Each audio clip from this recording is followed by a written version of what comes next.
Dear students, having discussed Harrod model of growth, we now consider Domer's model of growth. As I told you earlier, we use the term Harrod-Domer model because the conclusions of both models are same. Now, one important question involved in the analysis of economic growth is to explain the conditions under which an economy experiences balanced growth. This is a major consideration of growth theories. Explain the conditions under which an economy experiences balanced growth. Now, in the Harrod model, we have defined this balanced growth as GI is equal to GW is equal to GN. Balanced growth, GI is equal to GW is equal to GN. Now, we define balanced growth as is clear from Harrod model, an economy experiences balanced growth if it experiences both the growth of productive capacity and also full utilization of expanding capacity. In the context of Domer model, we define balanced growth as growth of productive capacity and its full utilization. That means this part only. In the Domer model, we consider only full utilization of capacity of capital over time, growth of productive capacity and its full utilization. Now, to achieve such a balanced growth, aggregate demand must expand at some rate just sufficient to keep actual output growing at the same rate as potential output. So, to ensure that the economy's productive capacity is fully utilized, an economy experiences increase in productive capacity over time, balanced growth requires that it is fully utilized. So, to ensure balanced growth, aggregate demand should be such that, or aggregate demand should be sufficient enough to ensure that actual output is equal to potential output. Actual output is growing at the same rate as potential output. And if the economy experiences such a growth, then there is growth without inflation or unemployment. If the economy experiences balanced growth, it will be, we will say, using the modern terminology, steady state without inflation or unemployment. Now, the question in the context of Harrod model, or the questions asked by Domer, is what are the conditions for balanced growth? What are the conditions for balanced growth? And we will explain the condition in the context of Domer model in this section. Now, Domer model is based on the idea that net investment, not gross investment, net investment is equal to delta K is equal to gross investment minus depreciation. That is, net investment or change in the capital stock has dual effect. Net investment constitutes a demand for output because investment is a component of aggregate demand. If there is net investment, increase in the stock of capital, it increases the demand for output. Another effect is it increases the productive capacity. It increases the productive capacity of the economy. So, net investment has two effects. One, it increases the demand for output. Second, it increases the productive capacity of the economy. If we assume that there is no depreciation, net investment is gross investment, we simply use the terminology I.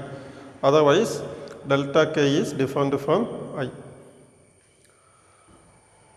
Now, actually, Domer's model is a reaction to Keynes' static equilibrium model in the sense that Keynes has considered only the demand effect of net investment. In the simple Keynesian models of income determination, we know that if investment increases delta I, we used to say if there is an increase in investment, it increases the equilibrium level of, it increases aggregate demand and hence equilibrium level of income and output.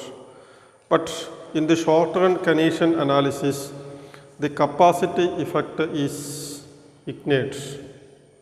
But when we consider over time, investment increases the economy's productive capacity and hence next period's potential output. Next period's potential output. It increases the productive capacity and also next period's potential output. And if net investment increases the productive capacity, and if this increased productive capacity is to be fully utilized, what is required is aggregate demand must increase period after period.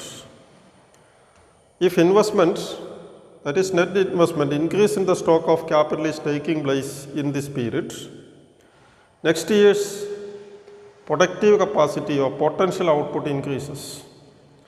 Whether this potential is utilized or not depends on whether there is aggregate demand. So, for the full utilization of potential output, what is required is aggregate demand must increase because productive capacity is increasing year after year. So, aggregate demand must also increase year after year. Then only increase in productive capacity will be utilized. Otherwise, increase in productive capacity will remain unutilized. So, in general, as long as there is net investment from one period to another period, aggregate demand must rise period after period if expanding capacity is to be fully utilized. So, it means that aggregate demand will increase if and only if investment itself increases over time, because consumption is a stable function of income. So, this period's net investment increases potential output. For the utilization of potential output, next period's aggregate demand will be greater than this period's aggregate demand. And next period's aggregate demand will be greater than this period's aggregate demand if and only if next period's investment is greater than this period's. So, investment must increase year after year, then only potential output will be fully utilized. And remember this, Domer model is a reaction to static Keynesian model in the sense that Keynes considers only the demand effect of investment, whereas Domer considers both the demand effect and also the potential productive capacity effect. And the model is based on a few assumptions. This is only a repetition of the assumptions we have discussed in the context of Harrod model. We assume that there is full employment initially in the economy. Economy is assumed to be a closed economy. We assume a simple proportional saving function in which MBS is equal to APS. We also assume that the propensity to save S by Y and also capital K by Y are constant. These are the same assumptions which we have considered in the context of Harrod model. Now, Domer model or Domer builds its model from both the demand and supply sides. We first consider the supply side. We consider first the supply side. That is, from the supply side, we analyze what is known as the increase in the capacity of the economy to produce output, or increase in capacity output.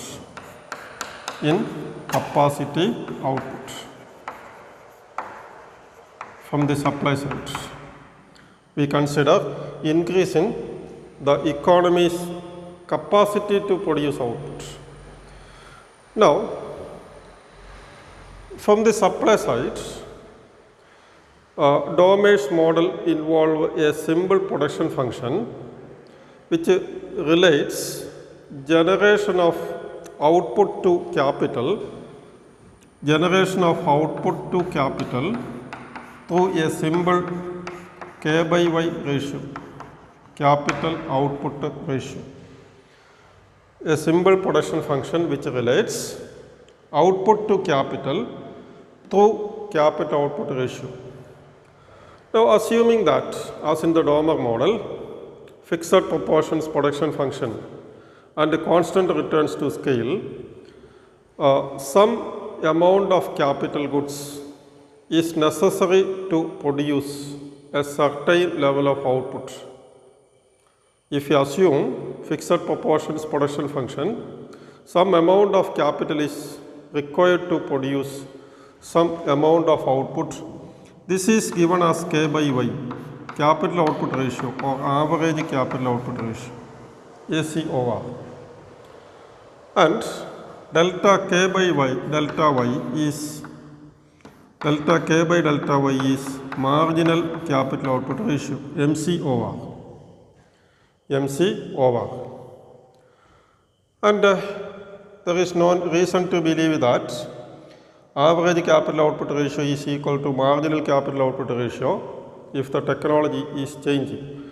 But for simplicity, we assume that this is equal to this and also that it is constant. That is, capital output ratio is a constant. That is fixed proportions production function. Now, the reciprocal of capital output ratio, that is Y by K, is the productivity of capital. Capital output ratio simply tells us how many units of capital is required to produce 1 unit of output. Its reciprocal is how many units of output is produced by 1 unit of capital. So, it is the productivity of capital. And given an increase in capital stock, delta Y by delta K shows the ratio of increase in capacity output to increase in capital stock. And we assume that Y by K is equal to delta Y by delta K and denote it with the notation sigma. Delta, that is increase in capacity output to increase in capital. Given that K by Y is a constant, for example, if Y is 1000, K is 4000, it is 0.25, and productivity of productivity of capital is Y by K is only 0.25, or 4 units of capital is required to produce 1 unit of output. And Domer calls sigma that is the parameter relating increase in capacity output to increase in stock of capital as the potential social average productivity of investment. Let me repeat, potential social average productivity of investments. And since delta K is equal to net investment I, as no difference is made between gross and net investment on the assumption that there is no depreciation, delta Y by delta K sigma can be written as delta Y by I is equal to sigma, or delta Y is equal to I into sigma. Delta Y is equal to I into sigma, or sigma I. Delta Y is equal to I into sigma. So, if sigma is equal to say 1 by 3, if sigma is equal to 1 by 3, a $1 net investment increases capacity output by 0.33, like that. So, if there is cumulative net investment period after period, then capacity output increases by sigma I. Capacity output is delta Y. If there is cumulative, if investment increases over time, period after period, then capacity output increases by delta I. And delta Y is not necessarily the actual or realized increase in output. It is potential increase in output, provided that the full utilization of productive capacity is taking place. It is potential increase in output, not actual output. There is no guarantee that potential output is fully utilized. Actual output utilization may be equal to, less than, or greater than potential. So, we distinguish between potential output and actual output by using the notation delta YR and delta YP. This is potential, this is actual or realized.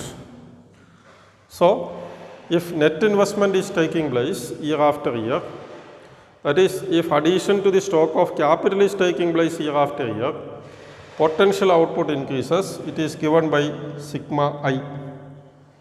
Sigma I. Sigma is the productivity of capital. So, whether this potential output is fully utilized or not depends on whether there is sufficient demand in the economy. And there is no guarantee that potential output will be actually utilized. So, to distinguish between potential and actual, we use the notation realized capacity and potential capacity, delta YR and delta YP. And this is the supply side of the economy. The supply side of the economy. And we will discuss the demand side in the next session.